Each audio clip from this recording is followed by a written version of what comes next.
예, 오늘은 이제 신명기를 다 마치도록 하겠습니다. 신명기 31장, 32장, 33장, 34장까지 해서 오늘로 해서 신명기를 다 마치려고 합니다.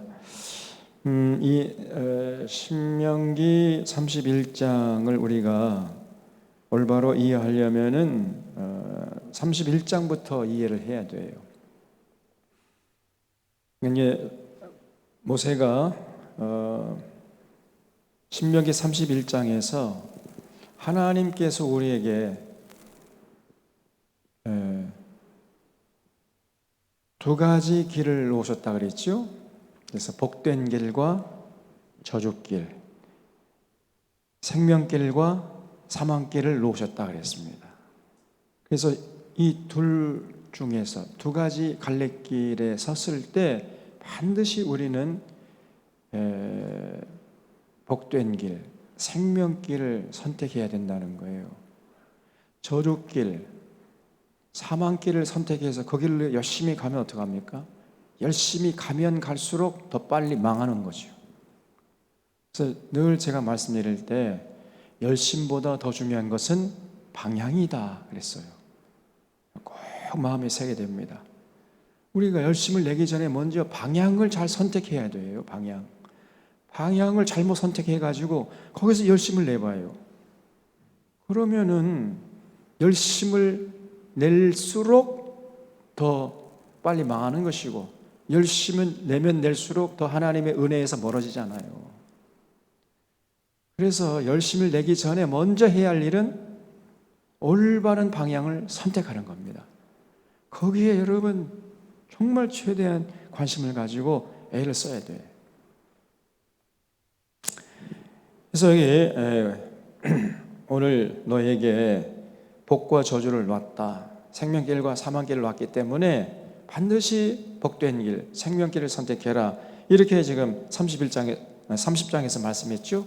자, 그러면 여러분 복된 길, 생명길을 우리가 선택해야 되는데, 그러려면 복된 길, 선택길이 생명길이 어떤 길인가라는 것을 알아야 되겠죠. 복된 길과 저주길, 이 둘 중에서 어느 것이 복된 길이냐, 생명길과 사망길에서 어떤 것이 생명길이고 어떤 길이 사망길이냐, 이거를 분별할 수 있어야, 그래야 선택할 수 있을 거 아닙니까? 그래서 모세가 31장에서 그 기준을 세우기 위해서 지금 오늘 봉독한 9절 이하의 말씀을 했던 거예요. 그래서 이 모세가 이 율법을 써서 여호와의 언약궤를 매는 레위 자손 제사장들과 이스라엘 모든 장로에게 주고 그들에게 명령을 했습니다. 무슨 명령이냐? 매 7년 끝에 곧 정기 면제년, 이거는 이제 안식년 혹은 면제년이라고 하죠. 왜냐하면 빚을 이때가 되면은 다 면제해 줘야 되니까 면제년이라고 하기도 하고 안식년이라고 하기도 합니다. 그래서 그 안식년, 면제년이 되면 그 해의 초막절, 그 초막절은 7월 15일부터 8일 동안 지키는 절기잖아요. 초막절은 한 해 동안 베푸신 그 하나님의 은혜에 감사하는 절기예요. 8일 동안 지키라 그랬습니다. 일종의 추수감사주일. 우리가 지난주에 이렇게 추수감사주일 행사했지요. 그래서 하나님께 나가서 감사하고 치우는, 그거는 반쪽짜리 초막절이라는 거예요. 그래서 하나님께 나와서 하나님의 그 1년 동안 베푸신 은혜에 감사했으면 그대로 흩어지지 말고 그 다음에 두 번째 해야 할 일이 있다는 거예요. 그게 뭐냐? 성경 강조하라는, 성경 강조. 그래서 정기 면제년의 초막절에 온 이스라엘이 네 하나님 여호와 그 택하신 곳에 모일 때 이 율법을 낭독하여, 이 율법은 뭐예요? 그렇죠? 율법서, 창세기부터 창세기, 출애굽기, 레위기, 민수기, 신명기, 이 율법서, 모세가 율법을 다 썼다 그랬잖아요. 이 율법서를 낭독하여 온 이스라엘로 듣게 할지니. 그래서 이를 낭독하고, 그리고 거기서 끝나는 것이 아니고 곧 백성의 남녀와 유치와 내 성 안에 우거하는 타국인을 모으고, 그러니까 온 백성들 전부 불러 모으고, 남자뿐 아니 여자도. 그리고 유치는 뭐예요? 유치는 유치한 사람 아니고 어린아이들. 어린아이들까지 전부 불러 모아라. 우리처럼 지금 한 가족이 같이 모여서 부모가 같이 예배드리라는 거예요. 같이. 이게 중요한 겁니다. 그래서 남자뿐 아니라 여자, 그리고 아기들도 전부 불러 모으고, 그리고 심지어 네 성 안에 우거하는 타국 이방인들까지 전부 불러 모아서 그들로 듣고 배우고 하나님 여호와 경외하며 이 율법의 모든 말씀을 지켜 행하게 하라는 거예요. 그러니까 율법을 낭독한 다음에 낭독한 그 의미가 뭔가 이것을 해석해 가지고 분명히 깨달아 알게 해서 마음판에 새겨서 삶의 현장에 나가서 실천하도록 하라, 이렇게 명령한 거예요.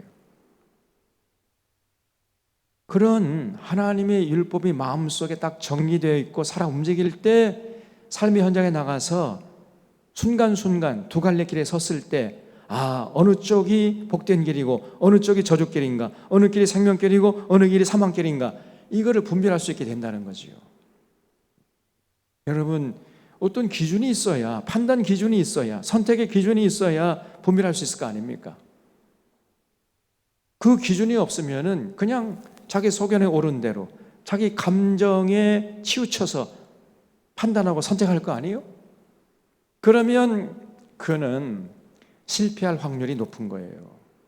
그러나 이 하나님의 말씀에 입각해서 우리가 잘 판단해가지고 결정하면은 실수할 가능성이 적어지는 거죠. 실수하지 않아요. 언제나 복된 길, 생명길을 선택할 수 있다는 겁니다. 그래서 지금 모세가 지금 이때쯤 되면은 거의 이제 미디안 광야 40년 훈련 기간이 다 끝날 때예요. 그래서 가나안 복지를 눈앞에 두고 있는 그때에 모세가 유언적으로 명령을 내린 겁니다. 그래서 가나안 땅에 들어가거든 반드시 그 정기 면제 내내 초막절에 모여가지고 성경을 낭독해주고 그것을 뜻이 무엇인지 해석해서 남녀노소 할 것 없이 심지어 이방인까지 전부 듣게 하고 여호와 하나님 경외하는 법을 배우게 해서 실천하도록 하라. 그래야 생명길, 복된 길을 늘 선택할 수 있다는 겁니다. 그래서 여러분, 이 모세의 명령이 너무나 중요한 것이고, 그래서 그 후에 이제 이스라엘 백성들이 반드시 지켰어야 되는데 참 불행하게도 안 지킨 거예요. 그래서 모세가 죽은 후에 이제 여호수아가 가나안 땅에 들어가서 정착해가지고 결국은 모세가 명령한 이 유언적인 명령을 안 지켰기 때문에 이스라엘 백성들이 그냥 타락해버렸거든. 그냥 타락했어요. 그래서 그 가나안 족속들과 함께 동거하다 그냥 동화되어 버린 겁니다. 그러니 하나님께서 주신 복을 받기는커녕 늘 복된 길, 생명길을 선택해야 돼. 늘 저주길, 사망길을 선택한 거예요. 그러니 아무리 하나님이 복을 주실래야 주실 수가 없었던 것이고, 하나님이 복을 주시면 설령 복을 주신다 하더라도 그 주신 복을 가지고 오히려 우상을 섬기는 데 바빴던 거예요, 이 사람들이. 그러다가 하나님의 진노를 사서 결국은 나라가 망해버리고 말았던 겁니다. 그래서 이 모든 말씀을 지켜 행하게 하고, 또 한 번만 하고 치우는 것이 아니라 너희가 요단을 건너가서 얻을 땅에 거할 동안에 계속해서 지속적으로 하나님께 계속 반복해서, 그래서 이 말씀을 알지 못하는 그들의 자녀로 듣고 내 하나님 여호와 경외하기를 배우게 해라. 그래서 7년마다 한 번씩 안식년을 맞이하는 그 해의 초막절에 계속해서 반복해서 이 율법을 가르치고 배워서 하나님 경외하는 법을 알게 하라. 그래야 그 가나안 복지에서 계속 살 수 있다는 거예요. 왜냐하면 복된 게 생명길 선택하니까. 만약에 그렇지 않으면 하나님께서 허락하신 가나안 복지라 할지라도 거기서 오래 살지 못하고 쫓겨나게 될 것이라는 것입니다. 그래서 이건 한 번만 하고 치울 것이 아니라 계속해서 반복해서 해야 된다는 거예요.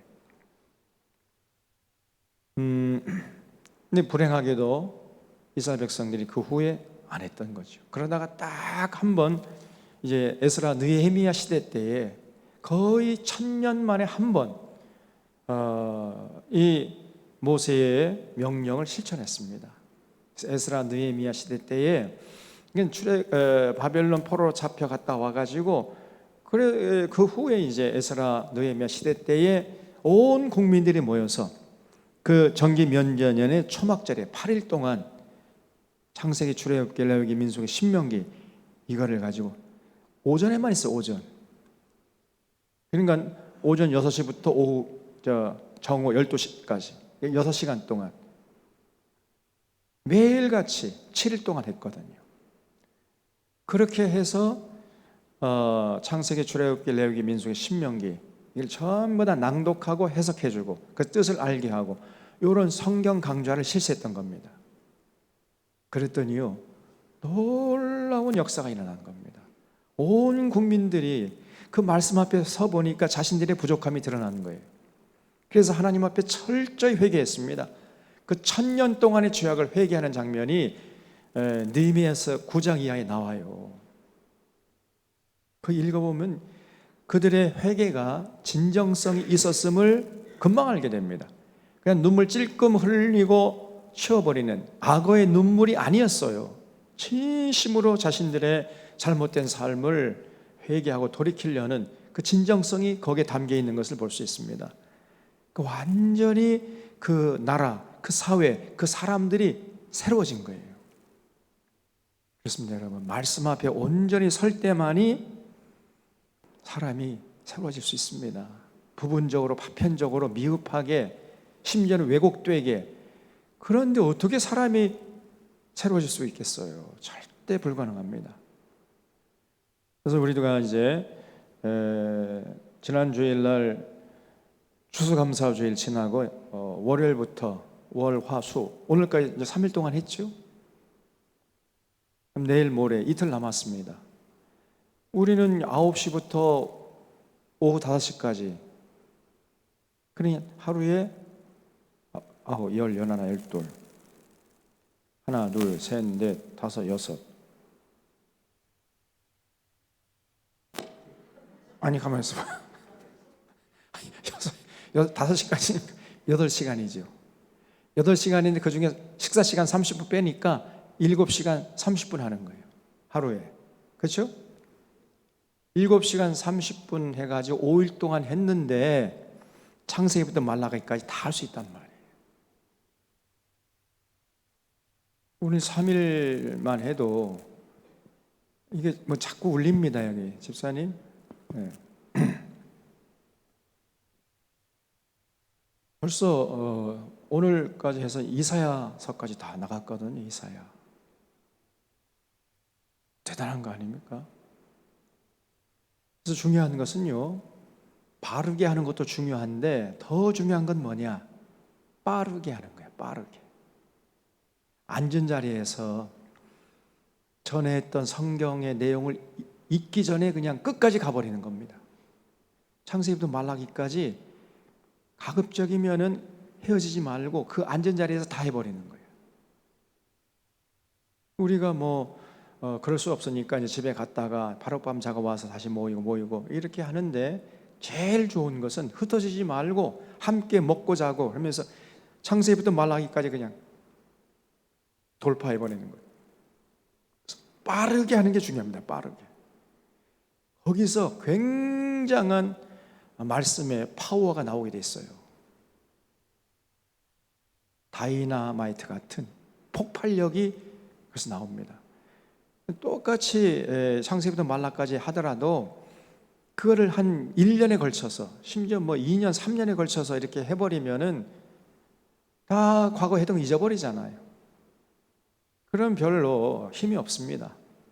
그래서 아주 짧은 시간에, 단기간에 창세기부터 말라기까지 다 해버리는 거예요. 그래서 이제 내일 모레까지 하면 말라기까지 나갑니다. 이틀 남았어요 이제. 그래서 인텐시브 아주 밀도 있게 그렇게 하나님 말씀을 정확하게 가르치고 배우고 그렇게 되면요 사람이 새로워집니다. 거듭나게 되는 거예요. 완전히. 그것을 계속 반복해서 지속적으로 하라는 거예요. 지속적으로. 그럴 때만이 이스라엘 백성들이 이제 생명길과 사망길, 복된 길과 저주길을 분별해서 스스로 자기들이 선택해서 자기들이 책임지는 거예요. 누가 해주는 게 아닙니다. 해줄 수가 없습니다. 그거 하라는 거예요. 그거. 그래서 오늘날 한국교회가 바로 이런 모세의 유언적인 명령을 지켜야 됩니다. 이것만이 한국교회가 회복될 수 있는 비결이에요. 다른 거 가지고 안 됩니다. 그래서 온 교회가, 온 목회자가 모든 교인들에게 창세기부터 요한계시록까지 한 권도 빼지 말고 기록된 원 목적을 따라서 한 권도 빼지 말고 가르치고 배우는 이러한 성경 강좌가 실시돼야 돼요. 그럴 때만이 한국교회가 회복됩니다. 그 외에는 다른 방법이 없습니다. 지금 한국교회를 걱정하면서 여러 가지 처방책을 제시하는데 제가 볼 때 그건 전부 다 부분적이고 미흡해요. 그 정도 가지고 한국교회가 회복될 수 있는 게 아닙니다. 정말 한국교회가 회복되려면은 오늘 우리가 하는 것처럼 해야 돼요. 오늘 모세가 우리에게 명령한 대로. 그래서 그 명령을 이어받아 가지고 우리 교회가 하는 것처럼 해야 한국교회가 회복될 수 있습니다.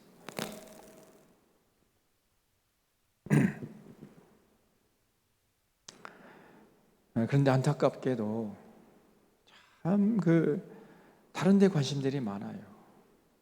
얼마나 바쁘고 분주한데 그런데 본질을 놓치고 있는 겁니다. 정말 안타까운 거예요. 다른 건 다 열심히 합니다. 한국교회가. 근데 가장 결정적으로 중요한 것은 안 해. 신앙생활 10년, 20년, 30년 해도 성경을 모릅니다. 창세기부터 요한계시록까지 다 한 권을 제대로 알지를 못해요. 그러니까 그 틈을 이단들이 파고드는 거예요. 저 신천지, 여호와의 증인, 저 하나님의 교회 이런 이단들이 그냥 계속 파고드는데 속수무책이야. 전부 다 이단들에게 뺏기는 거예요. 그 순수하고 열정적인 그 성도들을 전부 뺏겨요.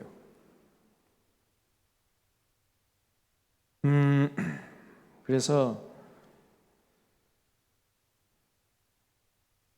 오늘 우리가 이 모세의 명령을 정말 신중하게 듣고 반드시 실천해야 됩니다. 그래서 제가 혼신의 힘을 다해서 하는 이유가 여기 있습니다. 저도 목이 아픕니다. 사실 3일 하니까 보니까 목이 벌써 이렇게 부었어요. 그래서 이틀 동안 더 이제 해야 되는데 그래서 제가 목을 좀 더 이렇게 아끼려고 애를 씁니다. 저는 비결이 있어요. 힘을 여기 쭉 빼는 겁니다. 힘을 쭉 빼고 복식호흡을 해가지고 목에는 전혀 부담이 가지 않도록 발음을 하는 거예요. 이 발성법이 중요합니다. 아무나 할 수 있는 게 아니에요, 여러분. 하루에 7시간, 8시간씩 계속 5일 동안 얘기해봐. 웬만한 목사님들은 다 목이 쉬어버립니다. 근데 저는 끄떡없거든. 그 비결이 뭐냐? 제가 잘나서가 아니고 복식호흡을 해요. 복식호흡. 배에 힘을 주고 목에 힘을 빼고 이렇게 호흡을 잘 이용해가지고 발음을 하면은 목이 잘 안 쉬어요. 아멘 할렐루야. 그래서 저도 힘들어요. 아마 여러분도 힘들 겁니다. 근데 그거 해야 돼요. 힘들어도. 3일 동안 참여해 본 분 여기 계시는데 해보니까 정말 또 새롭죠. 한 3년 만에 우리 다시 하니까 또 저도 새로워. 제가 은혜 받아요 하면서. 그래서 이 모세의 율법을 다 기억하고 우리 모두가 참여해야 된다. 모두가. 그 다음에 이제 모세가 그 생각을 해보니까 이스라엘 백성들이 가나안 땅에 들어가서 변질될 것 같아요. 그 염려가 있었던 겁니다. 모세뿐 아니라 하나님이 그래요. 이스라엘 백성들이 조금 세월이 지나면은 또 금방 하나님의 은혜를 잊어버리고 교만해지고 변질돼가지고 그 가나안 땅의 문화와 동화돼가지고 살아가면 어떡하나, 이런 염려가 항상 하나님 마음속에 있었습니다. 그래서 오늘 모세를 통해서 하나님께서 뭐라고 말씀하시냐면은 여기 14절 보세요. 여호와께서 모세에게 이르시되 네가 죽을 기한이 가까웠으니 여호수아를 불러서 함께 회막으로 나오라. 내가 그에게 명령을 내리리라. 모세와 여호수아가 나아가서 회막에 서니 여호와께서 구름 기둥 가운데서 장막에 나타나시고 구름 기둥은 장막문 위에 머물러 있더라. 또 여호와께서 모세에게 이르시되 너는 내 조상과 함께 누우려니와 이 백성은 그 땅으로 들어가 음란히 그 땅의 이방신들을 따르며 일어날 것이요 나를 버리고 내가 그들과 맺은 언약을 어길 것이다. 벌써 하나님이 이스라엘 백성들이 타락하고 변질될 것을 내다보고 계셨단 말이에요. 인간이라는 거는요, 조금 세월이 지나면 그냥 변해버립니다. 끊임없이 자신을 채찍질하고 돌아보고 반성하고 이렇게 하지 않으면요, 어느새 나도 모르는 사이 내가 변해버린다니까. 금방 교만해지고 금방 타락해보고 이렇게 돼버립니다. 원래 이 사람이란 존재가 그래요, 이게. 그래서 하나님이 이스라엘 백성들이 이제 가나안 땅에 들어가서 타락하고 변질되고 하나님의 은혜를 잊어버리고 그 가나안 땅의 우상 섬길 것을 내다보고 계셨어요. 그래서 저들이 나를 버리고 내가 그들과 맺은 언약을 어길 것이다. 이렇게 지금 하나님께서 모세와 여호수아를 불러가지고 말씀하시는 거예요. 그래서 내가 그들에게 진노하여 그들을 버리며 내 얼굴을 숨겨 그들에게 보이지 않게 할 것인즉 그들이 삼킴을 당하여 허다한 재앙과 환난이 그들에게 임할 그때에 그들이 말하기를 이 재앙이 우리에게 내림은 우리 하나님이 우리 가운데 계시지 않은 까닭이 아니냐 할 것이라. 이런 멍청한 것들이 어디 있어요? 하나님이 계시지 않기 때문이 아니고 왜 이런 재앙이 임한 거예요? 이스라엘 백성들이 하나님과 맺은 언약을 지키지 않았기 때문 아닙니까? 자신을 돌아볼 생각 안 하고 하나님이 우리와 함께 하시지 않기 때문에 우리가 이런 재앙을 당하는 거야 이러면서 불평할 것이라는 거예요, 이게. 그러니까 또 그들이 돌이켜 다른 신들을 따르는 모든 악행으로 말미암아 내가 그때에 반드시 내 얼굴을 숨기리라. 그러므로 이제 너희는 이 노래를 쓰라는 거예요. 노래를 만들어서 이스라엘 백성들로 하여금 부르게 하라는 겁니다. 여러분, 음악에요 굉장한 힘이 있습니다. 음악에 이 노래에 힘이 있다니까요. 찬양에 힘이 있습니다, 여러분. 그래서 우리 사랑하는 사랑의 교우들은 찬양을 많이 하시길 바랍니다. 하나님의 은혜를 작사해가지고 거기다 곡을 붙여서 계속 부르는 거예요. 그러면 하나님의 은혜를 잊어버리지 않을 수 있지 않겠습니까? 그냥 하나님의 은혜를 기억하려면 쉽지가 않아요. 근데 가사를 써서 거기다 곡조를 붙여가지고 계속 부르게 되면은 하나님의 은혜를 쉽게 잊어버리지 않습니다. 이게 하나의 방법이라는 거예요. 그래서 모세에게 가사를 써서 작곡을 해가지고 이스라엘 백성들 하여금 부르게 하라 그랬어요. 부르게 하라. 그래서 이 노래를 써서 이스라엘 자손에게 가르쳐 그들의 입으로 부르게 하여 이 노래로 나를 위하여 이스라엘 자손들에게 증거가 되게 하라. 여러분, 이게 비결입니다. 그래서 이 사실 찬송가가 굉장히 중요한 역할을 하는 건데, 이 우리 찬송가도요, 이게 너무 좀 미흡해요. 그 하나님의 명령, 하나님의 규례와 법도를 따르겠다는 이러한 찬송가는 거의 없습니다. 맨날 그저 하나님 베푸신 은혜에 감사합니다, 거기서 끝나버려요. 그래서 이 찬송가를 많이 보완을 해야 됩니다. 그리고 이 공동체의 헌신, 하나님의 공의와 정의를 이 땅에 강물처럼 흐르게 하는 이런 노래는 거의 없습니다. 찾아볼 수가 없어. 그래서 여러분 중에 좀 음악적인 재능이 있는 분들은 가사를 써가지고 작곡해가지고 좀 저희 가르쳐 주세요. 그래서 같이 부르자고요. 이게 그런 노래들이 없다니까요. 그냥 하나님의 은혜를 주구장창 그래서 그냥 찬양하고 그 다음엔 돌아서서는 없습니다. 뭐가 사실은 더 중요한 건 삶의 현장에서 어떠한 어려움과 핍박을 받더라도 그 삶의 현장에서 진리의 길을 따르게 하는 그런 강한 힘을 우리에게 불어넣어주는 그런 찬양이 있어야 되거든요.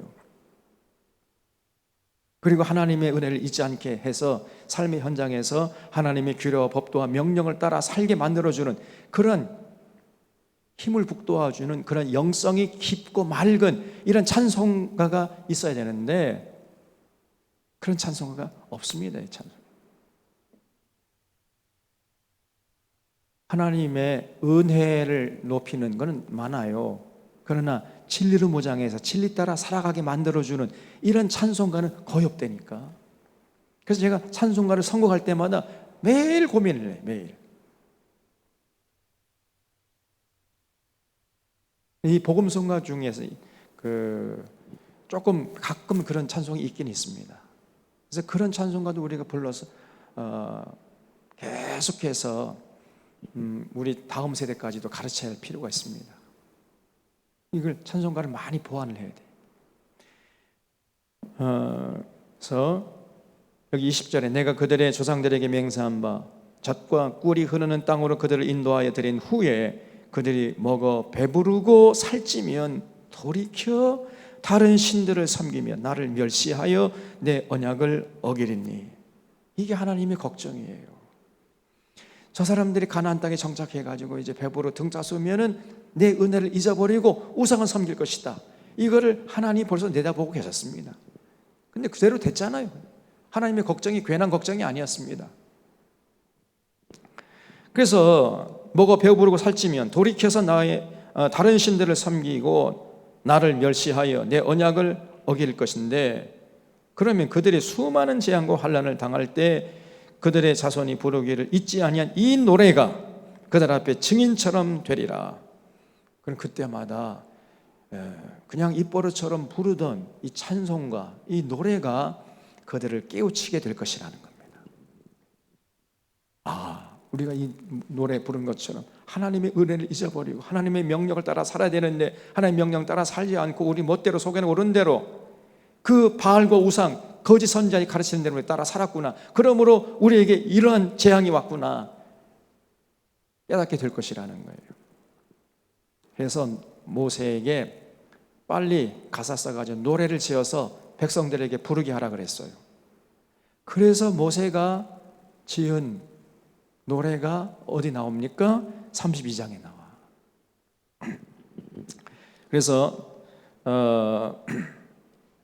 31장 30절에 그리고 모세가 이스라엘 총회에 이 노래의 말씀을 끝까지 읽어 들리니라 하면서 32장 1절부터 전부 다 32장 1절부터 32장 43절까지 이게 모세가 부른 노래예요. 모세가 작사 작곡해서 이스라엘 백성들 하여금 부르게 한 노래는요 굉장히 길어요. 우리처럼 이렇게 짧은 찬송가가 아닙니다. 그래서 여기 32장 1절부터 시작해가지고 43절까지 이렇게 긴 가사를 써가지고 이스라엘 백성들 하여금 부르게 했습니다. 32장 1절에 하늘이여 귀를 기울이라 내가 말하리라 땅은 내 입의 말을 들을지어다. 내 교훈은 비처럼 내리고 내 말은 이슬처럼 맺히나니 연한 불 위에 가는 비 같고 채소 위에 단비 같도다. 문학적으로 얼마나 참 절묘한 표현입니까? 우리 원윤희 장로님 이런 표현을 참 주목 잘 마음속에 새겨놓고 잘 사용하십시오. 그러면 위대한 시인이 된다니까요. 우리 하나님의 말씀의 교훈은 비처럼 내린다. 하나님의 교훈이 비처럼 내려요. 그래서 하나님의 말씀은 이슬처럼 맺히나니 연한 풀 위에 가는 비 같다. 야, 여러분, 연한 풀에는 가는 비가 내려야 돼. 그래 연한 풀이 보존되죠. 그 연한 풀에 내리는 가는 비가 얼마나 생명력이 있겠습니까? 그래서 연한 풀 위에 가는 비 같고 채소 위에 단비 같도다. 채소에 비가 없으면 말라 비틀어져요. 근데 채소에 단비가 내려요. 그것이 하나님의 말씀이 주는 교훈이라는 거예요. 내가 여호와의 이름을 전파하리니 너희는 우리 하나님께 위엄을 돌릴지어다. 그는 반석이시니 그가 하신 일이 완전하고 그의 모든 길이 정의롭고 진실하고 거짓이 없으신 하나님이시니 공의로우시고 바르시도다. 이런 가사를 써가지고 이스라엘 백성들에게 부르게 했습니다. 여러분, 그래서 항상 찬양하세요. 항상 여러분이 좋아하는 찬송가 골라가지고 가급적이면 공동체를 위해서 헌신하는 이런 찬송가 거의 없지만은 그래도 그 중에 이런 마음에 드는 것 선택해가지고 계속 부르십시오. 계속 집에서 빨래할 때도 부르고 잠자기 전에도 부르고 일어나서 부르고 직장에서 일할 때도 부르고 계속 부르시란 말이에요. 그러면요 우리 의식 속에 그냥 각인이 돼버려요. 절대 잊어버리지 않습니다. 제가 여러분 늘 말씀드리잖아요. 저는 젊었을 때 찬송가 그 다음에 가곡 100곡 이상 불렀잖아요. 100곡. 그래서 지금도 안 잊어버려요. 젊었을 때 부른 노래가 지금도 안 잊어버린다니까. 제가 그냥 어디 가서도 노래 부르잖아요. 제가 연습한 게 아닙니다. 요즘에는 하나도 연습을 안 해. 왜 안 하냐? 우리 애들이 없어요. 다 집을 나가버렸어. 그러니까 집에 가도 재미가 없어. 이상 3점 빠져버렸는데. 그래서 요즘에 노래를 잘 안 해요.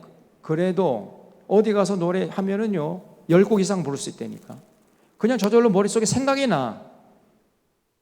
제가 의식을 해서 생각해서 부르려고 하는 게 아니라 그냥 저절로 입에서 나오는 거예요. 저절로. 그렇게 돼야 됩니다. 그렇게 될 때까지 계속해서 반복해서 부르십시오, 여러분. 하나님의 은혜와 진리를 감사하고 찬양하는 이런 찬송가, 그런 복음송가, 또 그런 노래들을 끊임없이 부르시란 말이에요. 그게 굉장한 힘이 있습니다. 그래서 지금 모세가 노래를 지었는데 이런 내용으로 지었다는 거죠. 그는 반석이시니 그가 하신 일이 완전하고 그의 모든 길이 정의롭고 진실하고 거짓이 없으신 하나님이시니 공의로우시고 바르시도다. 이런 노래를 계속 이스라엘 백성들이 이제 자손 대대로 부르게 했던 거죠. 그 6절에 어리석고 지혜 없는 백성아 여호와께 이같이 보답하느냐? 나는 그는 내 아버지시요 너를 지으신 이가 아니시냐? 그가 너를 만드시고 너를 세우셨도다. 이런 가사를 계속 끊임없이 부르게 했던 겁니다. 11절에 마치 독수리가 자기의 보금자리를 어지럽게 하며 자기의 새끼 위에 너풀거리며 그의 날개를 펴서 새끼를 받으며 그 날개 위에 그것을 엎는 것 같이 하나님께서 홀로 그를 인도하셨고 그와 함께한 다른 신이 없었도다 그랬죠. 하나님께서 이스라엘 백성들을 마치 독수리가 자기 새끼들을 날개로 업어가지고 안전한 곳으로 이동한 것처럼 그렇게 이스라엘 백성들을 위대한 광야를 거쳐가지고 가나안 복지까지 인도해 주셨다는 거예요. 그 하나님의 이 은혜를 잊지 말라는 것입니다. 그래서 이런 가사를 써가지고 이스라엘 백성들에게 부르게 했어요. 그런데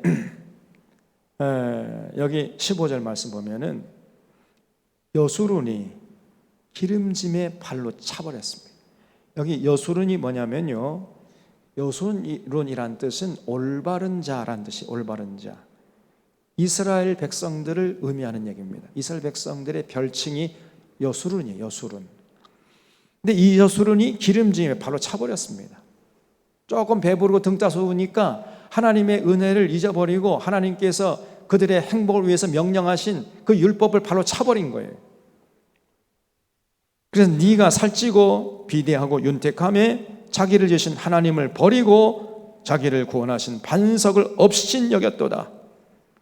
그래서 이 재앙을 당할 때마다 우리가 이렇게 하나님을 버렸기 때문에 이런 큰 고통을 당하는구나, 생각나게 하라는 거예요. 17절에 그들은 하나님께 제사하지 아니하고 귀신들에게 해버려요. 아니, 자기들을 이렇게 여기까지 인도하신 하나님을 예배하고 하나님께 제사해야 되는데 귀신 앞에 나가 제사한다니까. 귀신들에게 하였으니 곧 그들이 알지 못하던 신들, 근래에 들어온 새로운 신들, 너희의 조상들이 두려워하지 아니하던 그러한 우상들을 자꾸 섬겼단 말이야, 이 사람들이. 그럼 그때마다 이제 하나님이 정신 차리라고 어떤 재앙을 보내요. 그러면 그 재앙 하면서 이 노래를 부를 때 우리가 잘못했구나, 회개하고 빨리 하나님께 돌아가야지 생각나게 하도록 노래를 부르게 했습니다.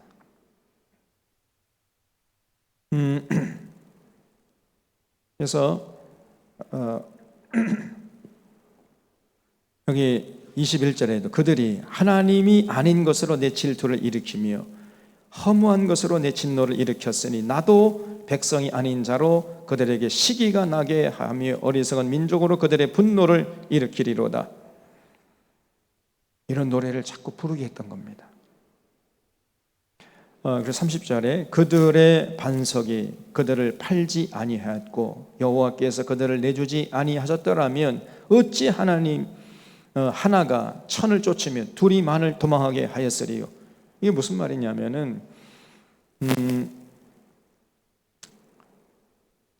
하나님께서 이스라엘 민족들을 위해서 가나안 족속들을 쫓아내지 않았으면은 어떻게 이스라엘 백성들이 가나안 땅에 들어가서 정착할 수 있었겠느냐는 거예요. 이스라엘 백성들이 가나안 땅에 정착할 수 있었던 것은 하나님께서 능력으로 그들을 쫓아내 주셨기 때문에 그들이 정착할 수 있었다는 거죠. 그렇지 않으면 어찌 하나가 천을 쫓으며 둘이 만을 도망하게 할 수 있었겠습니까? 그래서 사실 이스라엘 백성들은 가나안 땅에 들어갈 때에 사실은 그렇게 세력이 강하지 못했던 거죠. 여기는 하나인데 저기는 몇이 있어요? 천이 있어요. 이쪽은 둘밖에 없는데 저쪽은 만이 있단 말이에요. 하나가 천을 쫓고 둘이 만을 쫓았다는데 어떻게 그게 가능하냐? 하나님이 쫓아내셨기 때문에 그게 가능했던 거예요. 근데 그 하나님의 은혜를 잊어버리고 자꾸만 우상을 섬기니 말이죠. 하나님이 분노하실 수밖에 없는 거죠. 그래서 진실로 그들의 반석이 우리의 반석과 같지 아니하니 우리의 원수들이 스스로 판단하도다. 이는 그들의 포도나무는 소돔의 포도나무요 고모라의 밭의 소산이라. 쭉 내려가지고 39절에 이제는 나 곧 내가 그인 줄 알라. 나 외에 신이 없도다. 그거 줄 쳐주십시오. 우리 하나님 외에 다른 신이 없습니다. 절대로 여호와 하나님 외에 다른 신을 섬기는 그건 죽음이에요. 나는 죽이기도 하며 살리기도 하며 상하게도 하며 낫게도 하나니 내 손에서 능히 빼앗을 자가 없도다. 이는 내가 하늘을 향하여 내 손을 들고 말하기를 내가 영원히 살리라 하였노라. 내가 내 번쩍이는 칼을 갈며 내 손이 정의를 붙들고 내 제적들에게 복수하며 나를 미워하는 자들에게 보응할 것이라. 우리 하나님은요, 하나님의 손에 정의가 들려 있어요. 그리고 그 하나님의 정의를 업신여기고 훼손하는 이런 대적들을 하나님이 가만두지 않습니다. 반드시 복수하고 그들에게 보응할 것이다 그 말이죠. 그래서 그런 하나님을 두려워하고 그런 하나님을 섬겨야 돼요. 그런 하나님의 은혜를 잊지 말고 그 하나님의 명령을 우리가 정말 마음속에 새기고 절대로 잊지 말고 실천하고 청종하는 이런 모습을 보여준다.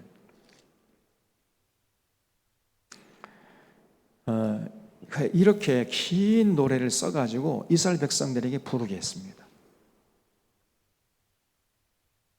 이렇게까지 했는데 사실 뭐 그 이후에 여호수아 이후에 뭐 하나님의 은혜를 다 잊어버리고 결국은 가나안 땅에 들어가서 가나안 족속들과 함께 동거하다가 동화돼 버렸습니다.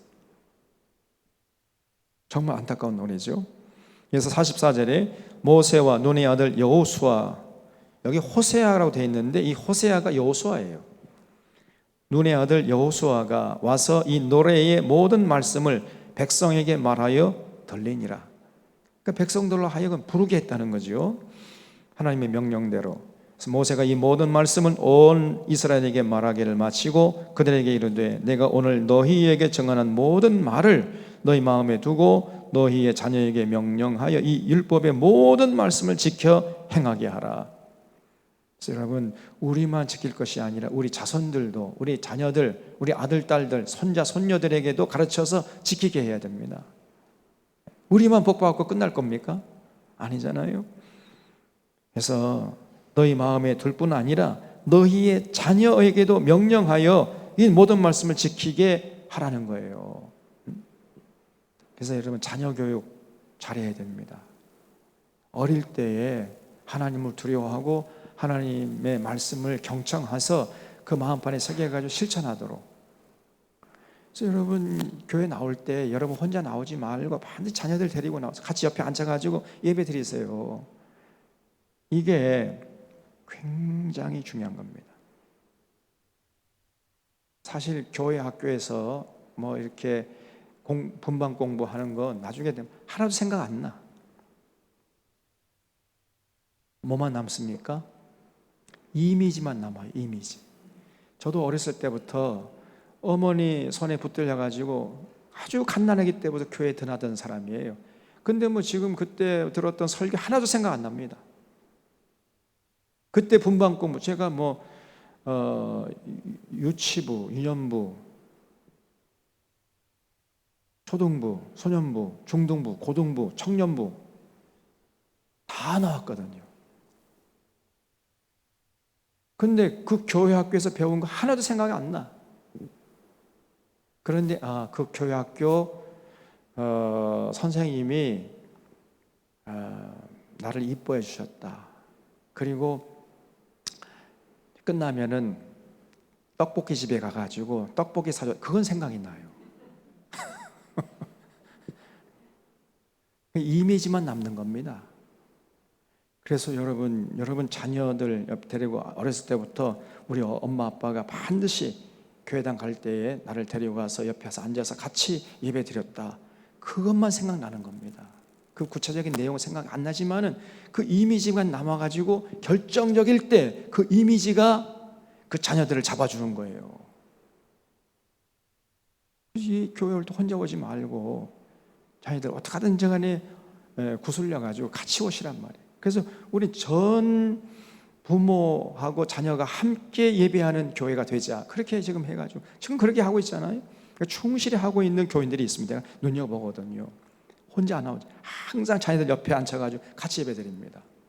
그런 가정들이 여기저기 있어요. 지금 우리 교회에. 참으로 지혜로운 부모지요. 그래서 자녀 교육에도 신경을 쓰셔야 됩니다. 여러분. 여러분만 은혜 받고 여러분만 복 받고 끝날 거예요?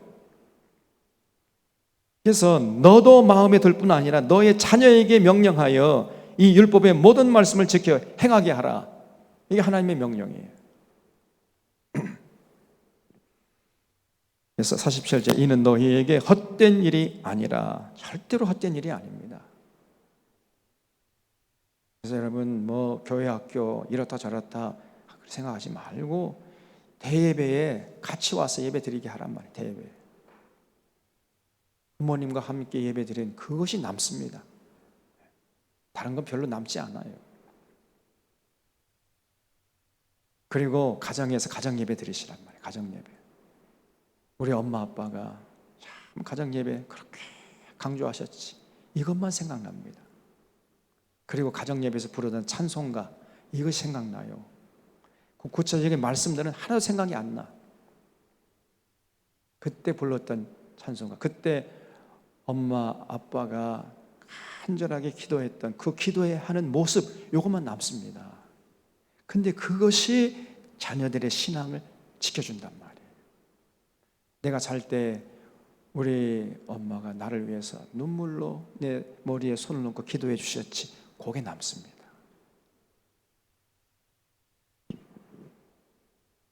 그래서 어떻게든지 간에 여러분의 그 믿음을 자녀들에게 남겨주려고 하셔야 돼요.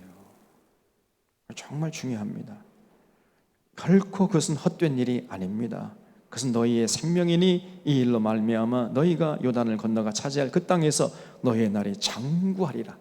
그렇게 될 때만이 가나안 땅, 그 가나안 복지에서 계속해서 오랫동안 살 수 있게 될 것이라는 거예요. 그렇지 않으면요, 그 가나안 복지에 다 금방 쫓겨나. 정말 그렇게 됐잖아요. 오래지 않아서 이스라엘 백성들이 전부 다 가나안 땅에 쫓겨났습니다. 전부 아수르 포로로 잡혀가고 바벨론 포로로 잡혀가고 전 세계로 흩어지고 이런 역사를 기록했잖아요. 그 근본 이유가 뭐예요? 하나님의 말씀을 경홀히 여기고 안 지키고, 그뿐 아니라 가르치지 않아가지고 자녀 손들이 전혀 몰랐어요. 하나님의 은혜도 잊어버리고 하나님께서 자신들에게 뭘 요구하시는지 전혀 몰랐습니다. 그러다 보니까 개인은 불행하고 사회는 불안해지고 국력은 약화돼가지고 이방 민족의 식민지로 전락하다가 결국은 비참하게 죽고 전 세계로 흩어지는, 하나님의 택한 백성이 복받는 것이 아니라 저주받는 역사를 기록하고 말았던 것입니다.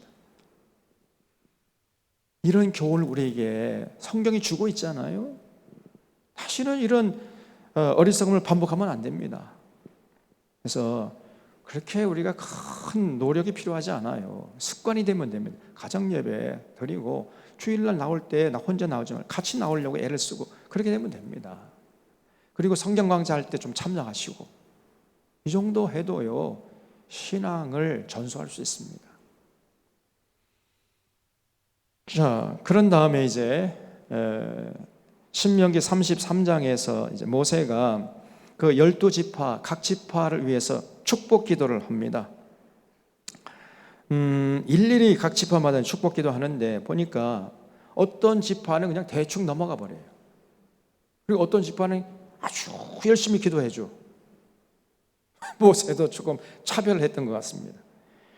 어떤 지파냐, 여기 33장 보면요 6절에 이제 르우벤 지파는 한 문장밖에 안 돼. 그리고 지나가 버려요. 그리고 유다 지파는 조금 내용이 많습니다. 그리고 여기 8절에 보면 레위 지파는 굉장히 많아. 8절부터 11절까지 된다니까. 특별히 여기 10절에 보면요 주의 법도를 야곱에게 주의 율법을 이스라엘에게 가르치며 주 앞에 분향하고 온전한 번제를 주의 제단 위에 드리리로다. 이런 역할을 레위 지파가 하라는 거예요. 그래서 레위 지파에 대한 축복의 내용이 굉장히 많아요. 왜 그랬을까요? 모세가 어느 지파요? 모세가 레위 지파죠. 조금 모세가 편애를 했던 것 같아 보니까. 자기 출신 지파는 굉장히 축복을 많이 해줬다니까. 그리고 다른 지파는 그냥 쓱쓱 지나가. 또 여기 베냐민 지파도 간단하고, 또 요셉 지파에 대해서는 굉장히 많은 분량을 할애하면서 또 축복을 합니다. 요셉, 왜 그랬을까요? 요셉, 꿈꾸는 자 요셉 때문에 이스라엘 민족이 고센 땅에 가가지고 430년 살면서 200만 명을 불어나는 거 아닙니까?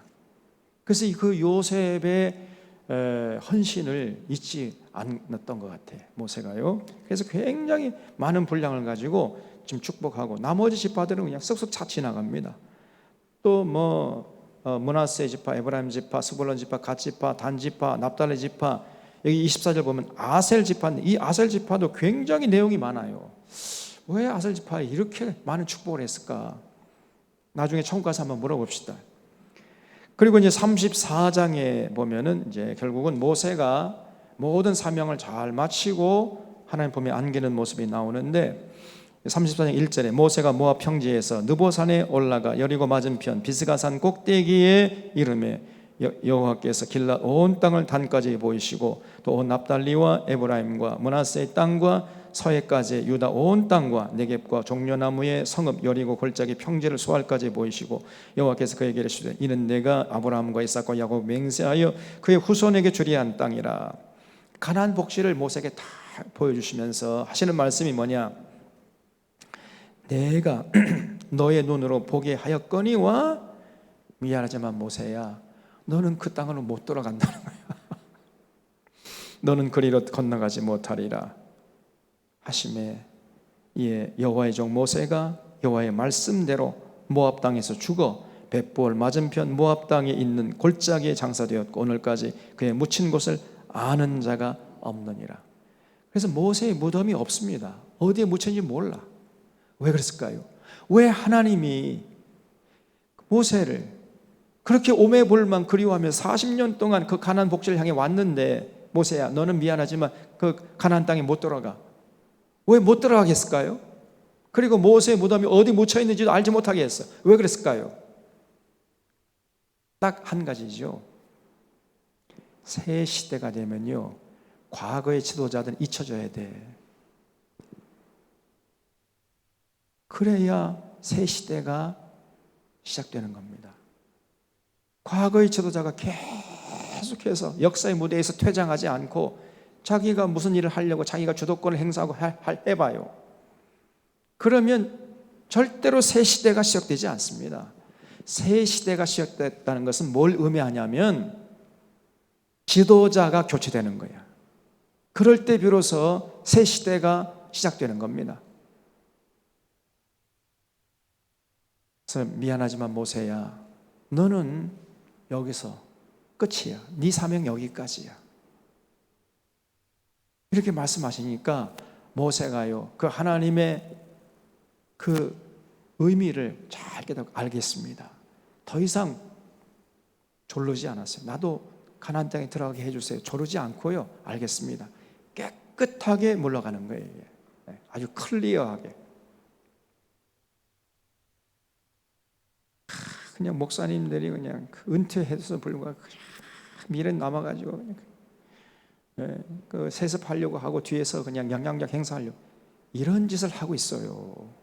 오늘 한국교회가 절대로 그런 짓 해서는 안 됩니다. 뒤끝이 좋아야지. 뒤끝이. 그래서 자기 무덤이 어디 있는지조차 모르겠단 말이죠. 모세가. 가나안 땅에 들어가지 않는 것은 물론이거니와 만약에 모세가 어디에 묻혀 있는다 이렇게 알게 되면 또 수많은 사람들이 거 와가지고 모세의 무덤 앞에 와서 꺼이꺼이 울거나 아니면 뭐 거기 뭐 성지순례 온다고 하면서 막 난리법석을 떨 거 아니겠습니까? 그런지 못하게 자기 무덤이 어디 있는지조차 모르겠습니다. 그래서 그때 이제 모세가 죽을 때 나이가 120세였으나 그의 눈이 흐리지 아니했고 기력이 쇠하지 아니하였더라 그랬죠. 그래서 모세는요 죽을 때까지 건강했습니다. 아주 팔팔했습니다. 그 어제까지 그냥 이리 뛰고 저리 뛰고 하면서 하나님의 사명을 감당하다가 그날 밤에 잠 자다가 그냥 하나님 품에 안기신 거예요. 그때 나이가 120살이었다는 거죠. 그때 눈이 흐리지 아니했고 기력이 쇠하지 않았습니다. 정말 저는 모세가 부럽습니다. 저도 하나님 120살까지 팔팔하게 살다가 하룻밤 잠자다가 하나님 품에 안기게 해 주십시오. 그렇게 기도를 할까 했는데 생각해 보니까 120살까지 살면요 너무 외로울 것 같아. 그렇죠? 나 혼자만 120살까지 살면 뭐해? 정장님도 안 계시고 권사님도 안 계시고 그럼 무슨 재미야? 그래서 조금 줄였습니다. 하나님 100살까지 여러분도 다 100살까지 같이 삽시다. 네? 같이 살아야 재밌지 뭐. 나 혼자 뭐 홀로 덩그러니 남겨져가지고 아무도 모르고 뭐 사람들이 뭐 날 왕따시키고 그러면 무슨 재미가 있겠습니까? 그 살아서나 죽은 거나 마찬가지예요. 그래서 같이 오래 살아야 돼. 같이. 부부도요. 같이 오래 살아야 그게 행복 아닙니까? 혼자만 오래 살아봐. 여기 김영석 교수가 뭐 연세대 철학 교수인데 그분이 지금 100세가 넘었어요. 근데 이 사람이 하는 얘기가 뭐냐? 오래 살다 보니까 자기 사랑하던 사람들은 다 하나둘씩 자기 곁을 떠났다는 거예요. 아무도 없어 이제. 자기 사랑하는 아내는 벌써 떠났고 그렇게 친한 동료 교수들 한 2명인가 있었대요. 안병욱 교수. 우리 권사님 들으셨나 보다. 제가 하는 말 똑같이 제가 하는 말이 똑같지요. 다 돌아가셨다는 거예요. 너무너무 외롭다는 겁니다. 그래서 이게 도대체 이게 사는 게 뭐냐 이게. 여러분 나이가 들수록 친구가 있어야 됩니다. 그래서 같이 살아야 돼. 그래야 의미가 있는 거죠. 그래서 저는 그냥 100세까지만 살자. 여러분도 같이 100세까지 살아야 저도 그렇지 않으면 90세 정년은 100세까지 사십시오. 같이 살다가 같이 하나님께 갑시다. 예? 99살? 그럼 제가 장로님 장사 치러 저 가라고? 장로님 99살 그렇구나. 장로님 저보다 한 살 미시니까 제가 100살이면 장로님 99살. 오케이, 좋아요. 그렇게 같이 오래 살아야 돼. 같이 더불어서. 그래서 모세가 죽을 때 120세였으나 눈은 흐리지 않고 기력이 쇠. 여러분 그러려면요 건강해야 되잖아요. 건강하려면 어떻게 됩니까? 건강식을 하셔야 되고 소식하셔야 되고 그리고 스트레스 받지 말아야 돼. 그리고 운동을 많이 하셔야 됩니다. 운동. 그리고 좋은 친구 옆에 있어야 돼. 이런 여러 가지 것들이 잘 조화를 이루어야 건강하게 장수할 수 있습니다. 그러면서 하나님의 일을 우리가 힘차게 하면 얼마나 좋아요. 그래서 8절에 이스라엘 자손이 모압 평지에서 모세를 위하여 애곡하는 기간이 끝나도록 모세를 위하여 30일을 애곡하니라. 모세가 눈의 아들 여호수아에게 안수하였으므로 그에게 지혜의 영이 충만하니 이스라엘 자손이 여호와께서 모세에게 명령하신 대로 여호수아의 말을 순종하였더라. 그래서 아주 순조롭게 리더십이 이양된 거예요. 순조롭게.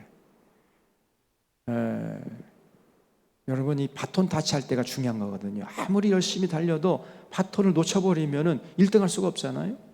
그래서 바톤 타치할 때가 제일 중요한 겁니다. 그래서 이 리더십이 교체될 때 그 리더십이 권위가 손상되지 않고 고스란히 이렇게 잘 이양돼 가지고 정착이 되도록 여기에 굉장한 지혜를 모아야 돼. 그래서 우리 교회도 이제 리더십 교체가 좀 있으면 되잖아요. 그런 리더십 교체가 될 때 그 교체하는 동안에 잡음이 없어야 되고 순적하게 잘 교체가 되도록 지혜를 모아야 됩니다. 저도 이제 제가 생각해 보니까요. 제가 벌써 어느 사이에 60 몇 살이더라? 이제 5년 남았어. 5년이 되면은 이제 5년도 순식간에 지나갈 거 아닙니까? 우리가 나온 지 벌써 7년 지났는데 순식간이잖아요. 그럼 이제 좀 있으면은 이제 리더십 교체 얘기 나올 겁니다.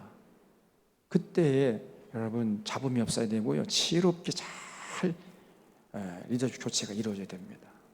지금 이 모세가 리더십을 여호수아에게 잘 넘겨줬다는 거예요. 그래서 안수하였으므로 그에게 지혜의 영이 충만하니 이스라엘 자손이 모세에게 충성한 대로 여호수아의 말에 충성했다는 거예요. 그 후에는 이스라엘에 이와 같은 모세 같은 선지자가 일어나지 못하였나니 모세는 여호와께서 대면하여 하시던 자요 여호와께서 그를 애굽 땅에서 보내사 바로와 그의 모든 신하와 그의 온 땅의 모든 이적과 기사와 모든 큰 권능과 위엄을 행하게 하심에 온 이스라엘의 목전에서 그것을 행한 자이더라. 그래서 이렇게 해서 이제 신명기를 마쳤습니다. 다음 주부터는 여호수아서를 통해서 은혜와 지혜를 나눌 텐데, 여러분 우리 이 신명기 그래서 신명기 메시지를 정리하면요, 율법의 핵심은 하나님 사랑과 이웃 사랑이죠. 모세가 전해준 모든 율법을 종합하면 하나님을 사랑하고 이웃을 사랑하라는 거예요. 그래서 구원받은 이스라엘 백성의 개인의 행복과 사회의 평화와 국가의 부강을 위한 법이었습니다. 생명과 평안의 법이라 그랬죠. 그래서 반드시 이걸 지켰어야 돼. 아무리 세월이 흘러도 희미해지지 않고 퇴색되지 않고 여기에 관심을 가지고 모든 백성들이 혼신의 힘을 다해서 지키려고 했어야 됐단 말이죠. 지킬 때 복받고 지키지 않을 때 개인은 불행해지고 사회는 불안해지고 국력은 약화되어서 식민지로 전락할 수밖에 없었습니다. 그래서 이스라엘 백성들은 자손만대로 성경 강조를 하라는 것이요.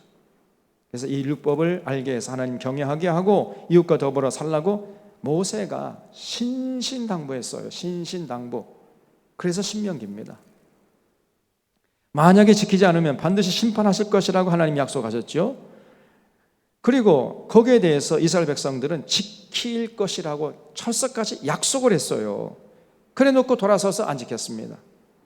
결국 이스라엘 백성들은 언약을 지키지 않다가 하나님이 저주의 심판을 받아버린 것이고, 여기에 대한 기록이 구약성경이에요.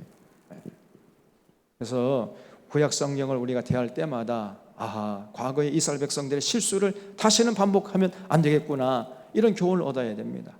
그래서 우리는 정말 마음을 다하고 뜻을 다하고 정성을 다해서 여호와 하나님을 사랑하고 하나님께서 우리에게 명령하신 대로 세상에 나가서 더불어 살아가는, 하나님의 공의와 정의가 강물처럼 흐르는 그런 세상을 만드는데 헌신해야 되겠구나, 이러한 교리를 새롭게 다져야 된단 말이죠. 그런 자들이 진짜 믿는 자입니다.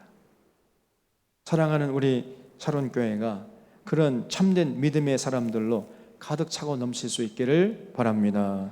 기도하겠습니다. 참 고마우신 하나님 아버지,